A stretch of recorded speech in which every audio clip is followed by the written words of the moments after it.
Welcome to Glorious Botafogo, your number one source of Botafogo news in English. There's a lot to talk about, so let's get to it quickly. John Textor has decided on three different names to take over as manager. One of them, apart from being Vasco Matos, which I believe we have talked about him on this channel right now, he is the manager of Santa Clara, a team that is in fifth place in the Portuguese league, which is, for a team of the size of Santa Clara, is a big achievement. The other two coaches are more well known. One of them is Tata Martino, which is the former coach of Inter Miami club football. He coached Messi not too long ago. He also coached Barcelona as well. Tata's from Argentina, and he knows South American football a lot, right? He knows the Libertadores. He knows everything that has to go along with South American football in general. The other one is Rafa Benitez. Yes, the former Liverpool and Real Madrid coach is one of the names that John Textor has been talking about.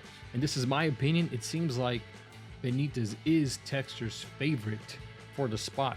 According to Thiago Franklin, Textor and Benitez talked on the phone about the project and about Textor's multi-club vision and about the future plans that Botafogo has with the training facilities and all that, involving all of these partnerships with different clubs, which will have, Botafogo will have first dibs on a lot of players. Martinez and Benitez are two completely different coaches as far as temperament. Tata Martino is more of the fatherly figure. He loves offensive style football, tiki-taka, high press, and Benitez is the opposite. He's more about being solid in the defense and building out from the back. So, and also Benitez is more of a little bit colder.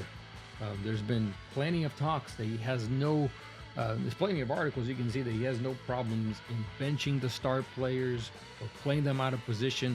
In fact, when Steven Gerrard became what he is known today, was from a change that Benitez did in Liverpool, and Steven Gerrard had one of the best seasons of his life. So it's an interesting name. I think out of the three, Vasco Matos would be the one that is more hungry, right? He would need results faster than Martino and Benitez, but he's also, just like Artur Jorge and Luis Castro, I think he's more likely to leave for a bigger project. If he were to achieve success, quick success with Botafogo. I think Benitez and Martino, they're both kind of solidified, not kind of, they are solidified as managers. I don't think they would be in a hurry to leave anywhere else. And if we're talking about a long-term project with Botafogo can offer and looking for somebody to take place, right?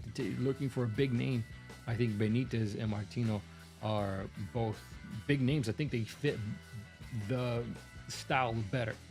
If we're looking at what Textor likes about football and what Textor wants to see from Botafogo, right, the Botafogo way, I think Martino is the best name for the job. If Botafogo is trying to also build sort of a reputation for having a strong name leading the charge, for having more, not that Martino would not give prestige, but having a lot of prestige as well in the European side of things, I think Rafa Benitez is the way to go. Now, if Botafogo is looking for somebody that's going to be hungry and is going to want to deliver the fastest result, perhaps Vasco Matos is a name to go. It's really going to depend what Textor wants, but based on what I was reading, Textor had a phone call with Benitez. I feel like Benitez is is leading the way as far as those three names are concerned. So much so that Botafogo hasn't even called Vasco Matos yet. It has just been a scouting thing, and it came from Textor that he likes Matos as a name. But I think the manager himself has not received any sort of contact from John Textor. So I think Rafa Benitez is going to be the name. Am I 100% certain on that? No, but all things point to it, unless Benitez says no, right? Unless Benitez refuses. But if Benitez doesn't refuse, I think there's a really good chance that he could be the next manager for Botafogo, and that's a big name. And Textor came out in a Brazilian news, sports news channel, talking about the next manager and how he wants the next manager to be signed and ready before the end of January. That means there's 5 days. But let's not forget that in 1 week, Botafogo has the Supercopa do Brasil final, the Brazilian Super Cup final against Flamengo. Botafogo won the Brasileirão. Flamengo won the Copa do Brasil, the Brazilian Cup. Now the winner of the Brazilian Cup and the winner of the Brasileirão Championship are going to play for this title. And it's a big match because it's a big rivalry. It's against our biggest rival, which is Flamengo. There's a lot on the line, and supporters are concerned. Supporters are annoyed. Supporters are angry at John Textor for being, at the end of January and we don't have a coach. And I get it. I completely understand. What John Textor, on the other hand, is saying is that the name needs to be the right name. We cannot rush. Yes, we will have the Super Cup versus Flamengo, and then we're going to have the Super Cup versus Racing from Argentina, but we cannot rush this. So, again, I also understand. It's frustrating. I think at the end of things, John Textor is right. We cannot make a bad decision at the beginning of the season that's going to affect the rest of the season. Does that mean if we pick Rafa Benitez for the manager, on February 1st and the Super Cup is February 2nd, obviously he's not going to be there. Does that mean that Rafa Benitez is going to stay at Botafogo to the rest of the year? No. It could be another Bruno Lage. He could stay here for 2 months and bounce. So we will see. I hope Rafa Benitez is the right name. I really do. Again, not confirmed. Just speculation and what I think is going through Textor's mind. I think Rafa Benitez is his preferred choice. Luis Henrique was finally announced by his new club, Zenit from Russia, just like Chiquinho Soares was announced by Santos and Junior Santos was announced by Atlético Mineiro. That one is hard for me to comprehend. Junior Santos to Atlético Mineiro is hard for me to comprehend and understand, given the fact that Junior Santos just completely destroyed Atlético Mineiro in the Libertadores final. It's hard to come to terms with it. But I wish Junior Santos all the luck. I wish Chiquinho Soares all the luck. I wish Luis Henrique all the luck as well.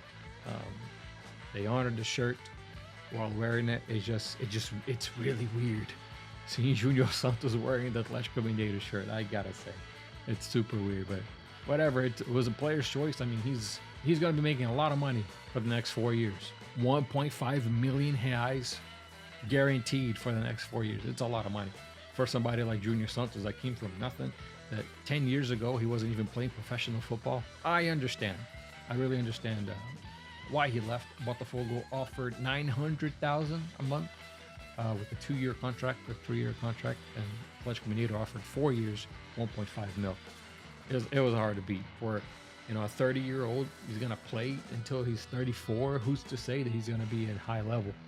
And then let's just hope that Junior Santos doesn't play at a high level against us in the matches to come, because Botafogo and Atlético Mineiro will play each other the season coming up. And when it comes to signing, Botafogo officially announced today Arthur, which is a new right winger that is coming to be Junior Santos' replacement. Botafogo has not signed somebody to come replace Luis Henrique to take after the number 7 shirt. I don't think Arthur is a guy. And Botafogo also signed Wendell. And just as, I'm pretty sure it was included in the negotiations with Luis Henrique that Botafogo would have, first dibs on Arthur and Wendell, because they're both from Zenit. So both Arthur and Wendell, which Botafogo officialized today, that Wendell is a Botafogo player. He already signed his contract. He will be coming to the club in June. That's when the Russian season is over. Wendell is one hell of a player. I'm really excited to see Wendell. He is a terrific player, terrific midfielder. He can play both defensively, offensively. He's got great vision, great passing. I'm really excited to see Wendell with the Botafogo jersey. There's a few other names that popped up. Arthur Cabral, which is a striker from Benfica.